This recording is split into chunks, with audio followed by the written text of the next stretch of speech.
My name is Aria. People see this restaurant and think I must have always been lucky. But no one sees the nights I went hungry, or the days I didn't even have a roof above my head.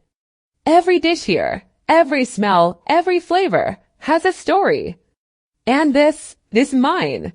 I grew up in a small house on the city's edge, nothing fancy, but full of love. My mother worked in a diner. She used to come home late, tired but smiling. After her death, I couldn't pay rent. Within weeks, our tiny home was gone.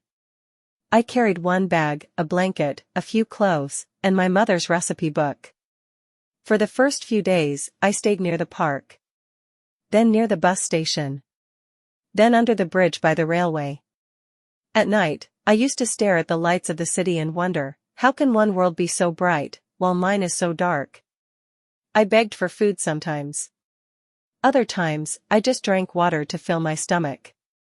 I remember sitting near a bakery, smelling fresh bread every morning, but never tasting it. That smell was torture, and hope, at the same time. One night, while I was sitting near a small tea stall, the old man who worked there noticed me. His name was Mr. Ravi. He said, "Girl, you sit here every night. Don't you have a home?" I shook my head. He sighed. "Then at least have some tea. No one should sleep on an empty stomach." That was the first time in weeks someone had shown me kindness. From the next day, I started helping him, cleaning cups, wiping tables. He didn't pay much, but he let me sleep near the stall. He became the father I never had. At night, I'd light a small candle and read my mother's recipe book again. Her handwriting, smudged with oil stains, made me feel like she was still there beside me. One evening, I found some leftover vegetables from the market. They were old, but still usable. I washed them, borrowed a small pot, and cooked soup behind the stall. As it boiled, the smell spread across the street. People started looking around. A taxi driver walked up, sniffed the air, and said, "Who's cooking that? Smells better than any hotel food." He tasted it, and smiled. "That's amazing. You should sell this." That night, something changed inside me. For the first time, I wasn't just surviving, I was creating. The next morning, I borrowed a small pot and some bowls. I sold my first soup for 10 rupees. I called it Mama Soup. Day by day, more people came. Drivers, workers, school kids, everyone said it reminded them of home. That's what I wanted, to give people the taste of comfort my mother gave me. I started saving a little every day. I even dreamed of buying a small cart one day. But dreams are fragile, and life doesn't like to see poor people dream too loudly. One morning, city officials came. They said I couldn't sell food without a license. Before I could explain, they threw away my pots, my stove, everything. I begged them to stop. "Please, this is all I have." But they didn't listen. That night, I cried harder than I ever had. The river beside me reflected the moonlight. I opened my mother's recipe book, a few pages were torn, others wet with my tears. I whispered, "Mama, what should I do now?"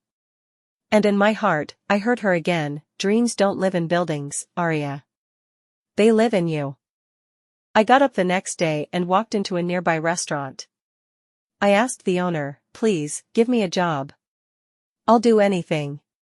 He looked at me, dirty clothes, tired face, and said, "Can you wash dishes?" I nodded. That's how I started. For months, I washed plates, cleaned floors, and silently watched the cooks. I learned everything, how to chop, how to fry, how to balance flavors. Every night, I wrote new notes in my mother's recipe book. The head chef noticed one day. He said, "You've got talent, girl. Someday, you'll run your own kitchen." I smiled, not because I believed it yet, but because I wanted to. After 2 years, I finally had enough money to buy a small cart. It was old, rusty, and broken, but it was mine. I painted it bright yellow. On the front, I wrote, "Aria's Kitchen, food that feels like home." I cooked my mother's soup again, added rice dishes, and little pastries. Customers came, and this time, no one could take it away from me. People loved not just the food, but the feeling.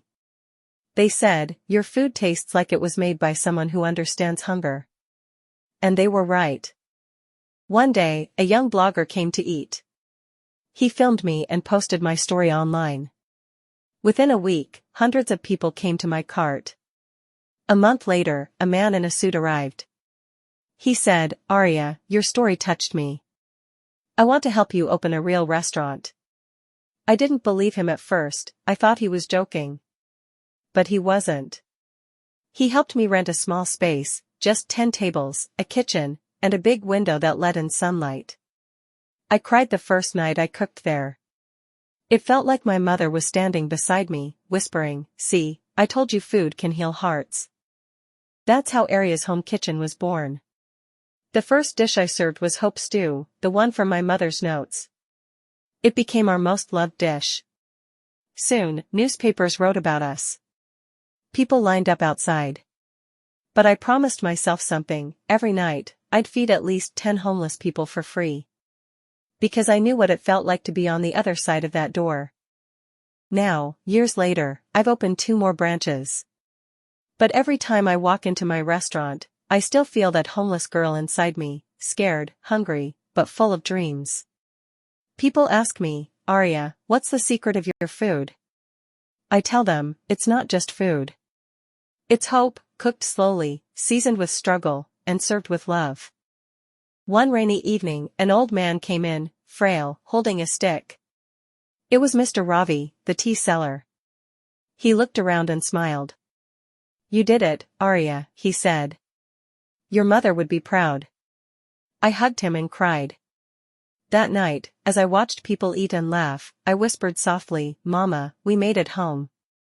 So, if you ever feel lost or broken, remember me. Because your dreams, no matter how small, are never homeless.